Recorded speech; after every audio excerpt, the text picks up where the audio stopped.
Part 1, The Descent of Elara, A Fateful Collision. The rain was not a cleansing force, it was a smothering weight, a liquid shroud pulled across the jagged, isolated coast of Maine. It hammered the windshield of the Mercedes, mingling with the dense, cold fog that seemed to emanate directly from the vast, turbulent Atlantic. Inside the car, Elara Vance was a ghost driving a machine. At 28, she had been a rising star, a senior financial analyst whose sharp mind could untangle the most complex corporate fraud. Now, she was just wreckage waiting for impact. The betrayal was twofold, a professional massacre and a personal execution.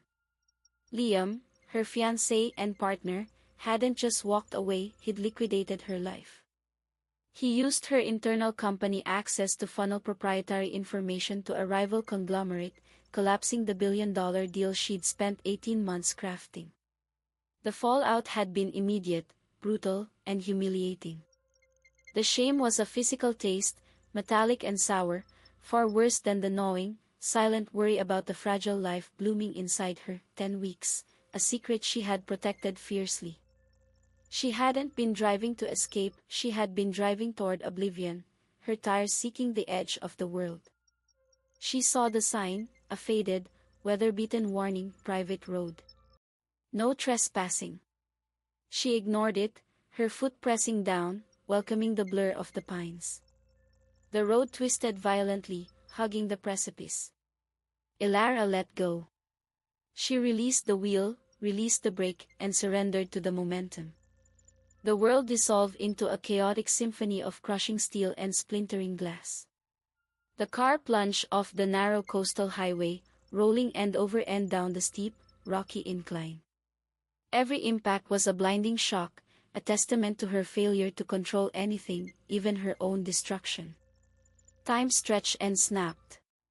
The final, screeching groan of metal occurred just meters from the jagged lip of the cliff. The vehicle lay mangled, half buried in the damp earth and thick underbrush, its nose pointed down at the indifferent, crashing waves hundreds of feet below. Elara, suspended by the seatbelt, slipped into the black silence, the only sound the rhythmic tolling of her own internal alarm. She woke to the antiseptic smell of luxury and something else, or ozone, perhaps, or polished leather and old money. She was in a bed the size of a small boat, beneath Egyptian cotton that felt criminal against her bruised skin. Her head throbbed, and a dull ache settled in her ribs. But the softest touch was on her abdomen. The baby. It was still there, stubbornly holding on. A man's voice, low and devoid of inflection, broke the silence. "You are not a welcome guest, Miss Vance." Elara tried to sit up but gasped, realizing her left arm was immobilized in a cast and secured by a sling. Standing over her was a man built with the uncompromising geometry of a predator. He was tall, dressed in dark, tailored wool, and his eyes, the color of a stormy sea, were evaluating her not as a person, but as a severe logistical problem. This was Damian Thorne, the head of the empire that owned the very air she was now breathing. Where am I?" Her voice was a dry croak. "You are on Thorne land," Damian stated, his expression unchanging. "You crashed directly onto the perimeter of a heavily secured, privately owned facility. My men found you. We did not call the local authorities." Elara's mind, despite the concussion, instantly connected the dots. The heavily secured facility. The remote location. The silence. "You bypassed the police." "Why?" "Because your presence would have necessitated an inquiry that would have brought unwanted scrutiny to our operations," he answered with brutal candor.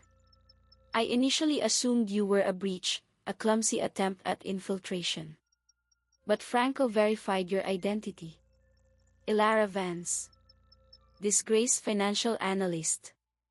And then, there was the additional complication. He paused, glancing pointedly at her lower abdomen. "You are with child. Calling emergency services was not an option. You saw too much of the security system on the way in, and if you live under normal circumstances, you will talk. You have a choice, of sorts.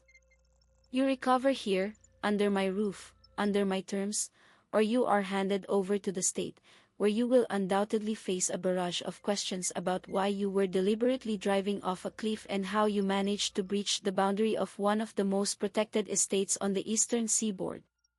The threat was clear, delivered with the chilling precision of a contract lawyer. Her survival depended entirely on her silence and cooperation. Elara knew she couldn't risk the state's intervention, not with her past now public, and certainly not in her current condition. "What are your terms?" Just then, the door opened and a woman stepped in. Seraphina Thorne, Damian's younger sister, was his antithesis in appearance, a beacon of tailored elegance and professional calm, yet possessing the same calculating intelligence behind her sharp, dark eyes. She carried a tablet and a thin manila folder.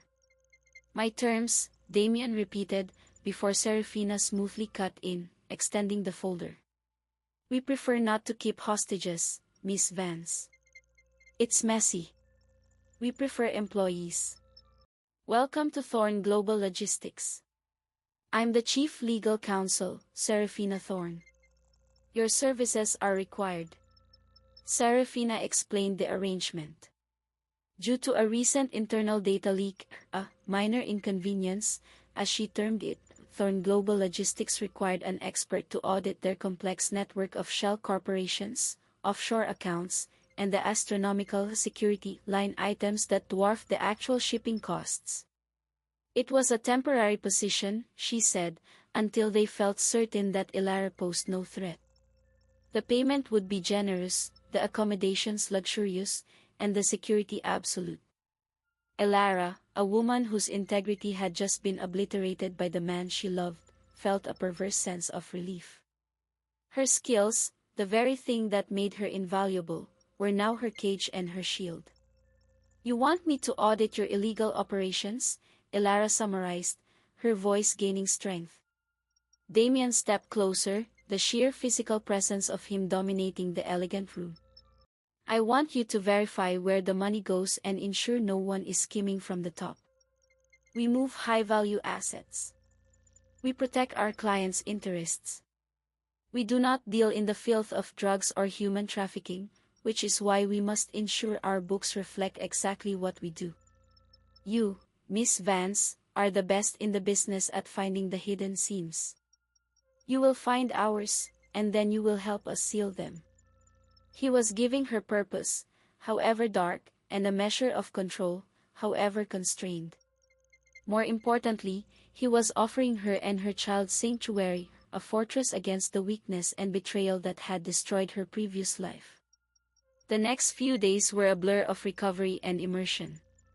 Franco, the imposing head of Thorne Security, was her constant shadow, a polite but immovable mountain of surveillance. She was granted access to the Thorne Global Logistics Digital Nerve Center, a series of encrypted servers deep within the manor's sprawling structure. The books were a financial masterpiece. Layers upon layers of legitimate business, grain shipment, oil bunkering, container transport, camouflaged the core operation. Elara recognized the pattern immediately: massive, untraceable payments flowing into companies with non-existent addresses, justified by descriptions like Port Authority Goodwill Fund or Specialized Cargo Protection Premium. It was contraband protection, done on a global scale. The sheer scale of the operation was staggering, an international, shadow economy logistics firm. Working late one evening in the plush, soundproofed library-turned office, Elara found herself tracing a substantial payment to a defunct Panamanian shell company. As she highlighted the transfer, Damian entered the room, carrying a glass of scotch. "That transfer," he said, without looking at the screen, was a payment to secure the passage of several priceless, historically significant artifacts. They were stolen, yes, but they were being moved from the hands of violent extremists back into the ownership of a private collector who ensures their preservation. "Our morality is complex, Miss Vance." "Complex is a polite word for selective," Elara retorted, tapping the screen. You choose what crimes you allow. But the money is still dirty. And you need me to make it look clean enough to fool the IRS, not the local police. Damian leaned against the dark wood desk. Correct. I need you to be loyal to this house, Elara. I need you to believe that the protection offered here is worth the moral compromise. In the sterile, strategic air of the manor, the tension between them was palpable. He admired her intellect, she saw in his cold ruthlessness a promise of unshakable protection. She was the analyst who could see the truth in the numbers, he was the man who dared to create those numbers. For the first time since Liam's betrayal, Elara felt a desperate, selfish urge to survive, but not for herself, but for the child. Damian Thorne's dark empire was the most dangerous place on earth, but it was also the safest place she had ever been. This fragile truce, founded on coercion and mutual utility, was about to be shattered. Weeks later, a package arrived at the main gate. Franco intercepted it, his face grim.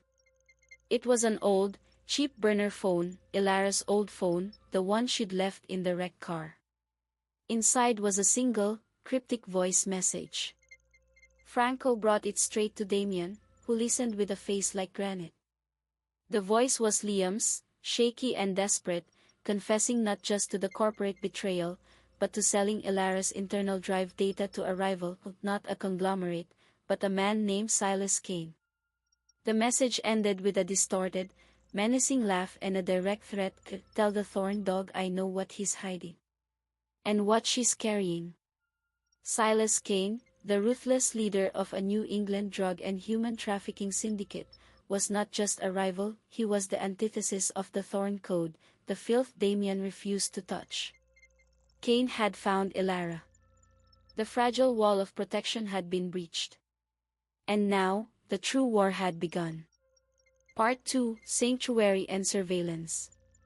The silence that followed the recording, Liam's desperate confession intertwined with Silas Kaine's triumphant sneer, was heavier than the main fog. Damian Thorne did not panic, nor did he rage. He moved with the quiet, chilling efficiency of a machine that had just been fed a lethal input. Franco, Damian's voice sliced through the tension, his eyes fixed on the inert burner phone. Level 3 lockdown. Immediate 24-hour surveillance on Elara Vance. Quadruple perimeter patrols. No one leaves, no one comes in. Identify the leak that provided Kaine with her old phone and the pregnancy information. Franco, a man whose presence was usually a testament to quiet competence, looked genuinely troubled. A level 3, sir? That's for sovereign threats. This is a sovereign threat, Franco. Silas Kaine has crossed the line we drew in the dirt. He knows our guest is with child. He knows we value her. That makes him predictable, but no less dangerous. Damian turned to Elara, who was gripping the edge of the desk, her knuckles white. He wants to dismantle the idea of Thorne that we operate outside the filth. Your existence here shatters his business model, Elara. You are the leverage he wants to use to take my territory. The sanctuary had become an active war room. Elara was no longer a convalescent or a captive, she was the central asset in a high-stakes geopolitical game. The fear for her baby, which had previously been a vague, existential dread, now focused into a razor-sharp point. She had nowhere to run. Her only hope lay in the very man who held her captive. Over the following weeks, the manor transformed. Elara was confined to the upper security wing, a cage gilded in dark luxury, but she was never idle. Serafina insisted she continue the audit, arguing that the best defense was a comprehensive understanding of their vulnerabilities. Elara dove deeper into the digital labyrinth of Thorne Global logistics. The sheer volume of shell companies was dizzying, but her analyst's instinct, her ability to follow the trail of corrupted intent, was sharper than ever. She saw now that the business was far larger than just moving stolen artifacts. Thorne specialized in moving anything too valuable, too sensitive, or too dangerous for standard channels, bioresearch samples, embargoed microprocessors, disputed mineral rights, all assets that conferred political or economic leverage. They weren't just running contraband, they were running the global shadow supply chain. One night, she confronted Serafina in the main hall, her voice low but firm. The Specialized Cargo Protection Premium Fund has $3 billion rotating through it, Serafina.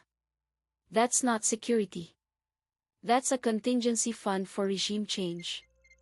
You're not just protecting assets, you're leveraging entire economies.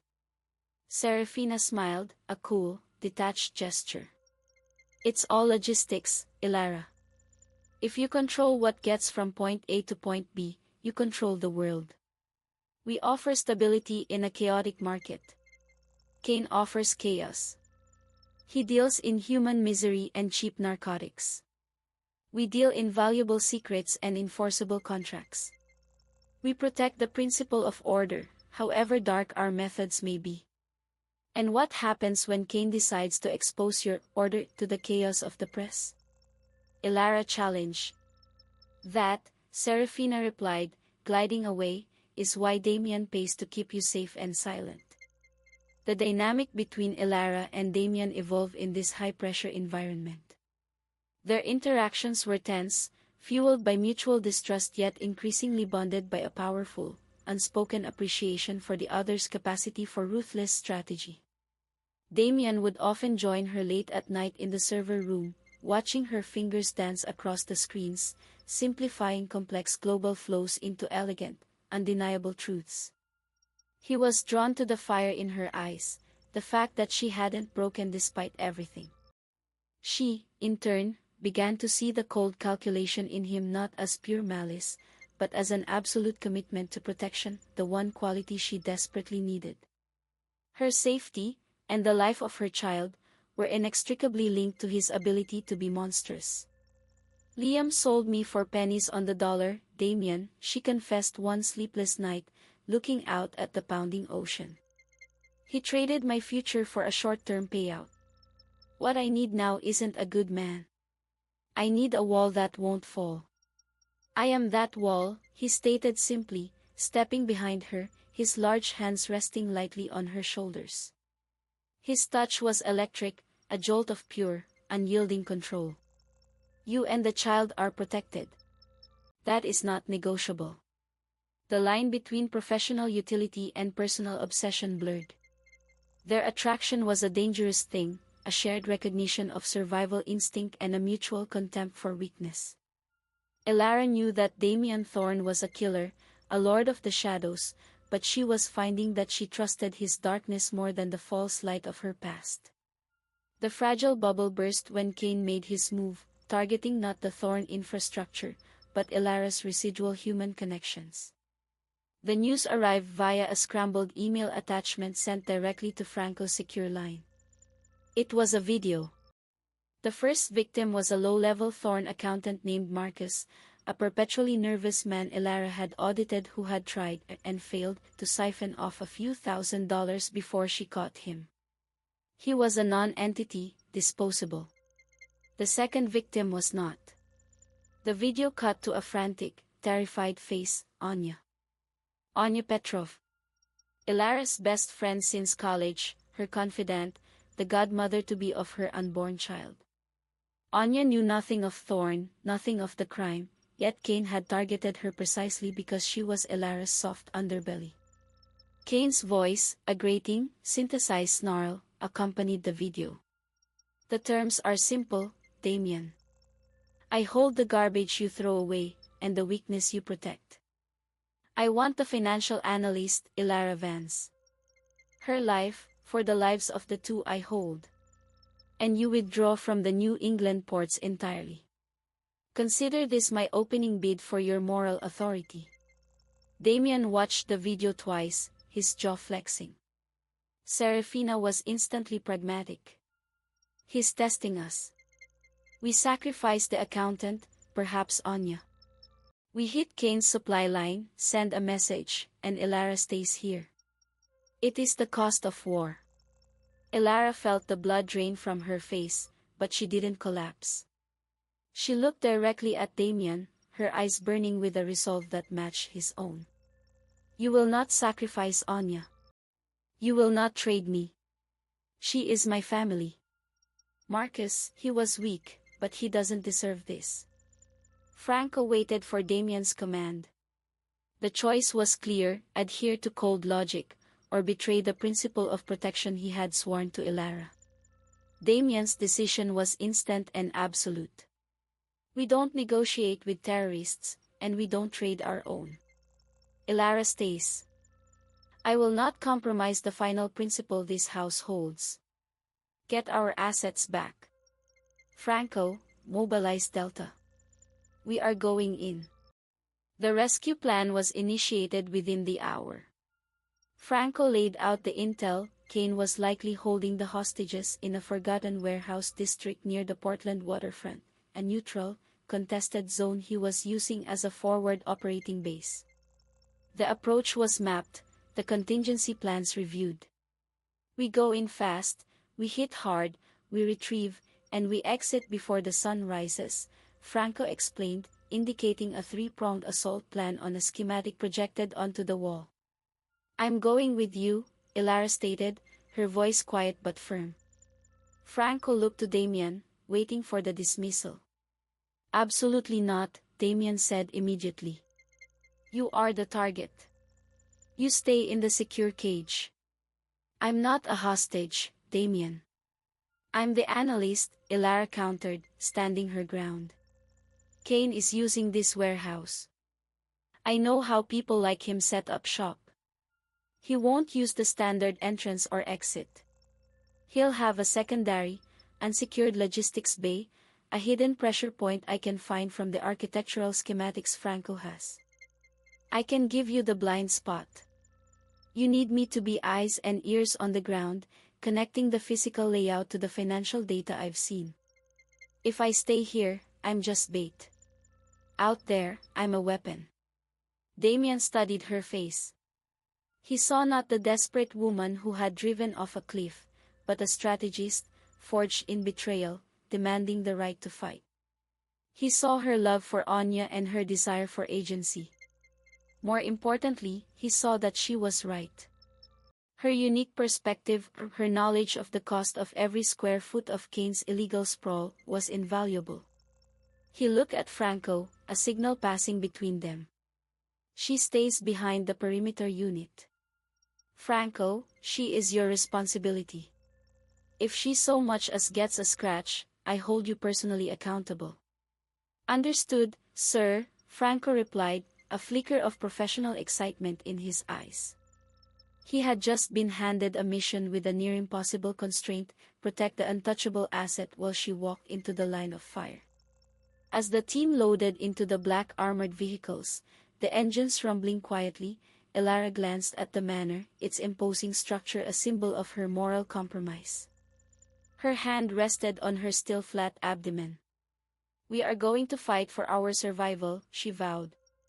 She was no longer running from her past, she was charging into a bloody future. Part 3: The Analyst on the Battlefield. The Portland waterfront was a labyrinth of rusting steel and forgotten promises, a territory where the line between legal freight and illicit cargo dissolved entirely. The air tasted of brine, diesel, and the metallic tang of imminent violence. Elara, clad in thick, dark tactical gear that felt alien over her still healing frame, sat wedged between Franco and a hardened Thorne operative known only as Rook. The armored vehicle, a black behemoth disguised as an innocuous freight truck, was her temporary fortress. Remember the parameters, Miss Vance? Franco's voice was a low, steady rumble through the comms. You are the perimeter asset. No offensive action. You stay within the shielded zone. Elara didn't respond with words, only a terse nod. Her heart hammered, not from fear, but from a terrifying focus. She had reviewed the digital footprint of this specific warehouse, Property Pit 27, owned by a Kaine shell company called Coastal Development Ventures. Kaine hadn't bought it for the location, he'd bought it because its outdated structural schematics showed a network of condemned, subterranean tunnels used for prohibition-era smuggling, perfect for hiding hostages and caches. Damian led the primary assault team, utilizing a silent, coordinated breach of the main freight entrance. Elara watched the feed on a small monitor, a flash of movement, the barely audible thwomp of suppressed rounds, and the immediate, deadly silence that followed. Kaine's initial guards were neutralized instantly. Franco guided Elara and his immediate backup unit, Delta 2, around the massive structure toward the logistics bay, a secondary entrance that, according to the official land registry Elara had analyzed, was condemned and sealed off. Kaine's men will be expecting the main assault. We go low. Damian is drawing fire to the north, Franco murmured, pushing open a corroded access door that led to a narrow service tunnel. The moment they were inside, the air shifted from stale salt to the sharp stench of cheap cleaning chemicals and drying blood. They moved fast, low, and quiet. Elara's role began in a utility crawl space. Franco handed her a high-resolution tablet preloaded with the warehouse's internal layout, overlaid with the financial details of its recent upgrades. Find the hostages, Elara. Where is the weakest point? She didn't need to look at the security feeds, she looked at the numbers. The main floor is solid concrete. But Kaine spent exactly $0 on structural renovation, only on internal systems, she whispered, tracing a line on the schematic. The only soft spot is the central hoist shaft, which was decommissioned 20 years ago. The original plans show a hidden access hatch directly into the sub-level tunnels from the maintenance deck beside it. Why would Kaine spend $80,000 on a specialized, high-capacity electrical conduit running only to that exact area? Powering what? Franco pressed. Not lights. Not HVAC. A jammer. Or, more likely, a trigger. A series of detonation devices for maximum chaos during retreat. Kaine isn't just holding them, he's set up a trap. Franco immediately relayed the intel to Damian, changing the extraction route mid-breach. As Damian's team initiated a fierce firefight in the main loading dock, a necessary diversion to occupy Kaine's main force, Franco's unit moved toward the hoist shaft. Elara watched the feed of the main battle. Damian was a focused hurricane, his movements economical and lethal, taking down multiple targets with chilling efficiency. This was the man who promised absolute protection, and his method was absolute violence.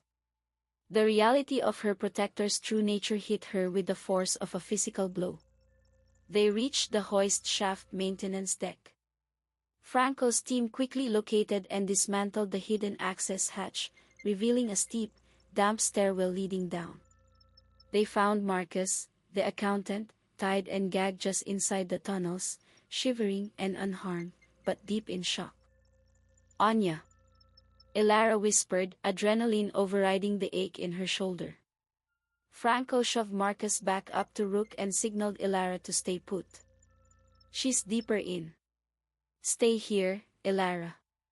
No, she insisted, pointing to the conduit she had identified earlier. The trigger wire is running along that conduit. If Kaine hits the button now, this entire lower level collapses. I can disrupt the signal, but I need physical access to the junction box 2 levels down to cut the power feed to that specific line. It's too tight for your gear.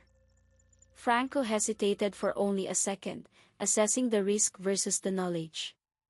Elara's eyes were frantic, but her mind was pure crystal. 5 minutes. You go down the maintenance ladder, you kill that junction box. Rook, cover her back. If Kaine's men come this way, you prioritize her life above the mission, understood?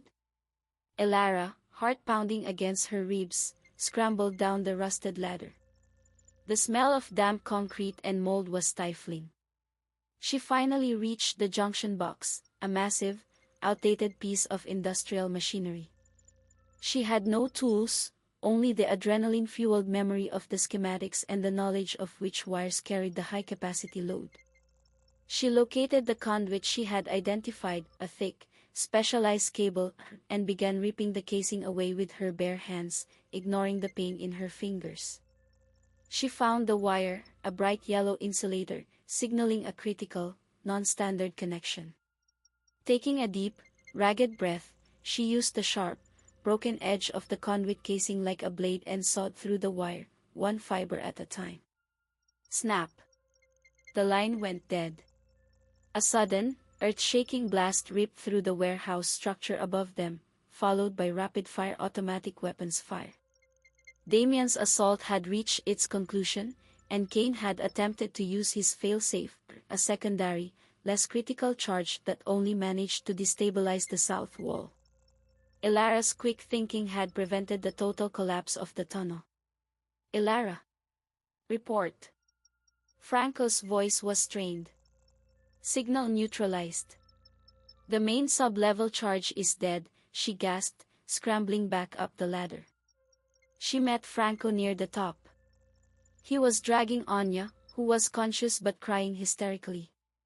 "We're out." Damian secured Kaine. "He's neutralizing the remaining threats." "Extraction now," Franco ordered. They pushed out of the service tunnels and sprinted toward the armored truck, the sounds of combat receding rapidly behind them. Anya was shoved into the back, embracing Elara in a mixture of relief and terror.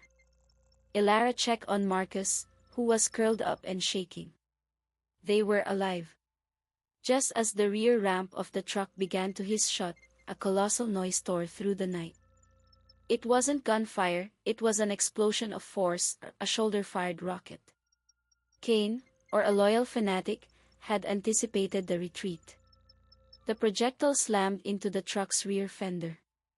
The armored plating held, but the impact was devastating. Elara was thrown forward, slamming into a metal cabinet. A sharp, searing pain exploded in her left shoulder, and a shard of shrapnel ripped through the thick fabric of her gear. The world tilted. She looked down and saw a horrifying bloom of red spreading rapidly across her chest and shoulder. The pain was blinding, white-hot, but the panic was colder. The baby. Franco, injured himself, was shouting into the comms. "Contact. We're hit. Elara is down. Repeat, Elara is down." The truck roared away, careening through the narrow streets. The mission was a tactical success. Anya and Marcus were rescued, Kaine was defeated, but Elara was bleeding profusely, and the sheer terror of losing the one thing she had left consumed her. Through the haze of pain, she saw Damian's face on the screen, a mask of unadulterated fury and dread. He was already sprinting back toward the truck's rendezvous point, leaving the cleanup to his subordinates. "Stay with me, Elara. Keep pressure on the wound. Rook, stabilize her. Now." Franco bellowed, tearing off his own shirt to create a pressure bandage. Elara fought the blackness creeping at the edges of her vision. She looked at Anya, safe but traumatized. She looked at Franco, his face a grim mask of dedication. She realized that in confronting Kaine, she hadn't just saved her friend, she had bought her place within the Thorne fortress in blood. The long drive back was silent, punctuated only by Elara's ragged breaths and the frantic efforts to stop the bleeding. When the vehicle finally stopped and the doors were ripped open, Damian was there. He didn't wait for the paramedics, he swept her into his arms, carrying her like a fragile, precious cargo through the front doors of the manor. As she faded into the darkness of enforced sleep, the last thing Elara remembered was the absolute, possessive rage in Damian's eyes, a promise of vengeance that solidified her conviction to survive his world. She had to accept its brutality. She had stepped onto the battlefield as an analyst, and she was returning as a soldier, baptized in the violence of the Thorne Empire. Part 4: The Strategic Sacrifice. Elara woke to the muted sounds of the manor, the heavy, cushioned silence of a place where money bought not just comfort, but absolute insulation from the outside world. The surgical team, flown in immediately, had removed the shrapnel and stabilized her shoulder. She was alive. The baby was safe. But the world had changed. The wound was not just physical, it was a permanent, visceral reminder that her strategic brilliance had saved lives, yet her presence had exposed them to mortal danger. The near-death experience did not break her, it hardened her. The last vestiges of the naive financial analyst who believed in laws and ethics were incinerated in the blast that tore through the armored truck. Damian was constantly present, not in a comforting way, but in the manner of a general overseeing a critical defensive line. He was quiet, his vigilance absolute. When he spoke, it was about vengeance. Silas Kaine is wounded, Elara. He is in hiding, licking his wounds, but he is not defeated. His operations are fractured, but his core network remains intact. He knows now that I will not surrender you, and he knows I value you. That knowledge makes you his ultimate, non-negotiable target. Damian's voice was low, his jaw tight. I will hunt him down, but if I move too openly, I risk exposing more of our infrastructure. Elara, propped up on silk pillows, listened to the cold logic of the man she had come to rely on. Anya, recovered and relocated to a secure, distant Thorne property, was safe, a testament to Damian's protection. But safety, Elara now understood, was a temporary condition, not a state of being. Don't hunt him, Damian. Lure him, Elara said, her voice raspy from disuse, but her mind already running calculations. Damian leaned closer, intrigued by the predatory shift in her gaze. Elara. Kaine is not driven by turf wars or revenge. He is driven by greed and a desire to dismantle your moral high ground.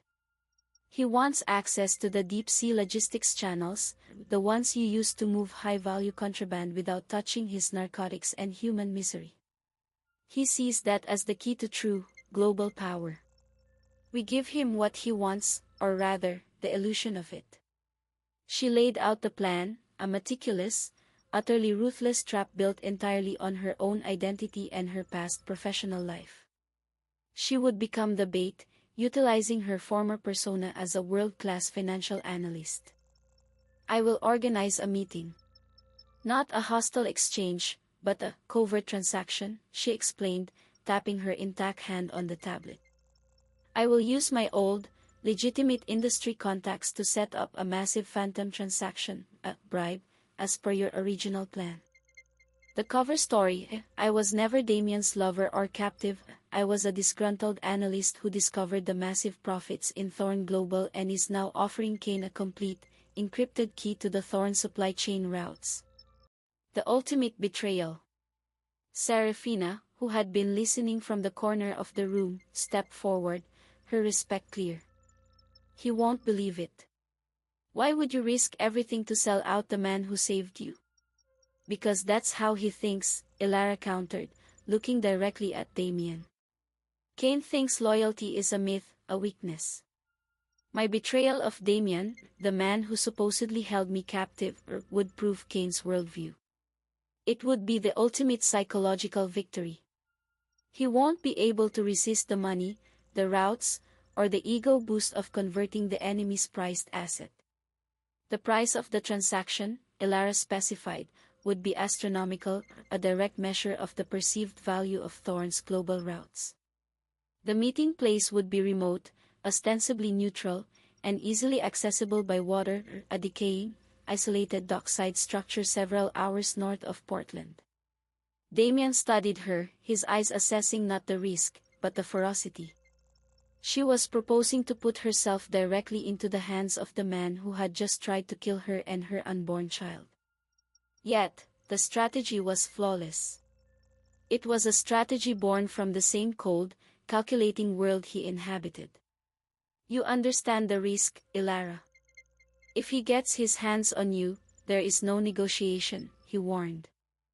I understand that if he leaves, the risk never ends, she replied. This is the only way to draw him out, completely exposed, for the kill. Franco and your best team will be hidden. But I need one more thing to secure the kill. Elara detailed a complex electronic component, a powerful, short-range electromagnetic pulse emitter designed to disrupt communication and paralyze Kaine's immediate arm detail. This device would be subtly hidden on her person, controlled by a coded signal she could activate with minimal movement. It would provide the single, critical window for Damian's intervention. The preparations were agonizingly tense. Elara, still weak but resolute, was fitted with the specialized earpiece and the concealed electronic trigger. She rehearsed the dialogue, adopting the cool, mercenary persona of a betrayed genius seeking maximum compensation. Finally, the night of the transaction arrived. The dockside meeting point was a desolate, fog-shrouded scene, perfectly aligning with the illicit nature of the deal. Elara arrived alone, driven by Franco, who remained hidden a half-mile back, linked only by a single, encrypted channel. Damian and his primary unit were positioned in an abandoned fishing trawler offshore, ready to converge. Silas Kaine arrived, flanked by two immense bodyguards. He was pale and clearly furious from the injury sustained in the warehouse raid, his eyes blazing with hatred and victory. "Miss Vance," Kaine drawled, his voice oily and triumphant. "I always knew you were too smart to believe in honor. Welcome to the real side." Elara stood her ground, the ocean wind whipping her hair, her bandaged shoulder aching beneath the coat. She held a briefcase containing only a decoy hard drive. Her gaze was steady. "Cut the philosophy, Kaine. I'm here for the money and the leverage. Give me the access codes to the payment, and you get the network key." Kaine moved forward, a cruel smile stretching across his face. He didn't reach for the briefcase, he reached for her. He grabbed her, pulling her close, and pressed the cold, sharp edge of a knife to her throat, just as Elara had predicted. "I'll take the woman and the key, Thorne," Kaine shouted into the darkness, believing he had won.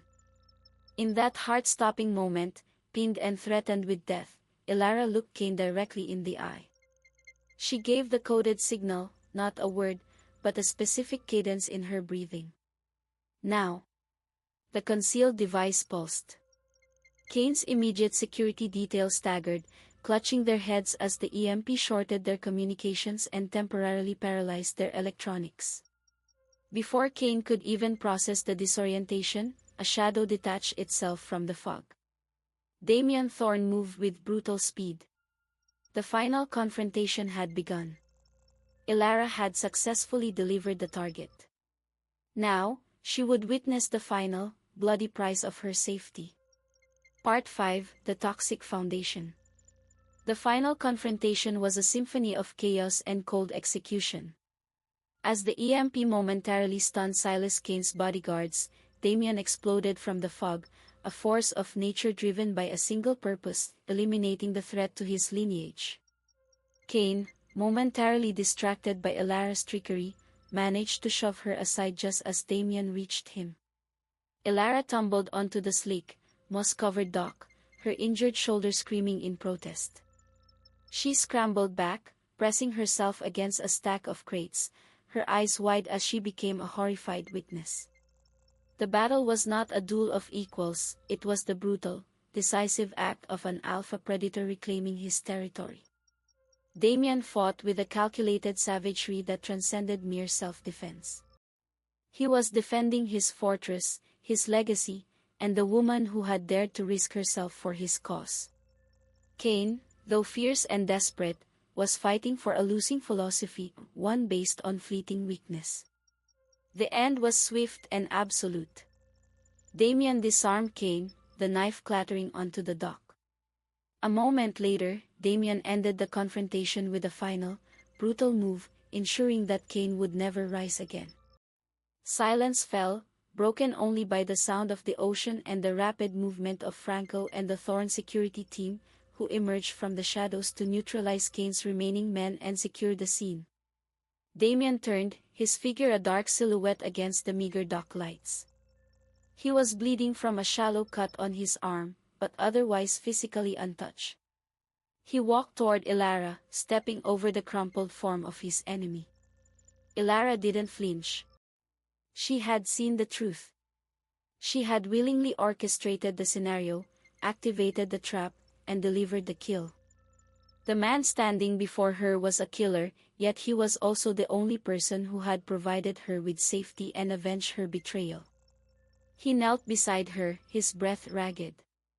He didn't offer a gentle touch, but a fierce, possessive grip on her face.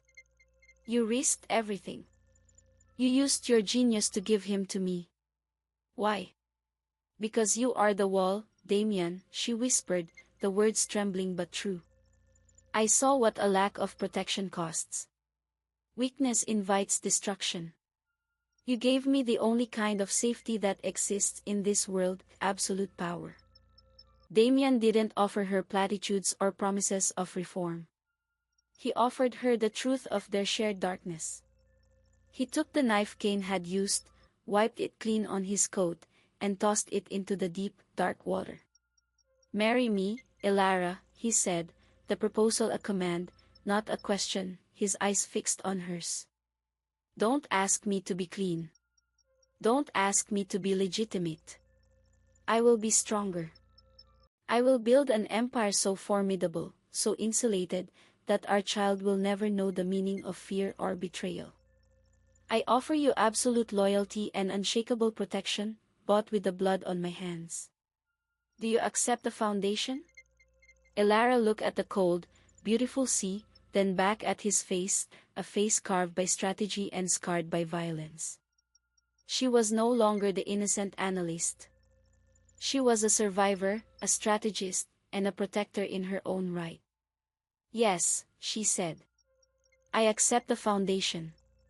1 year later, the Thorne Manor radiated a new kind of power. Elara Vance was now Elara Thorne, married not in a church, but in a heavily secured, opulent ceremony witnessed only by Serafina, Franco, and the top Thorne command. She didn't wear a crown, but a title that carried more weight, compliance executive of Thorne Global Logistics. She used her unparalleled financial skills not to dismantle the illegal activities, but to insulate them, building layers of legitimate, impenetrable corporate structure over the core shadow operations, making the empire truly unassailable from legal scrutiny. She was fully aware of the cruelty required to maintain their order, but she chose to wield her power to enforce the Thorne Code in no trafficking. No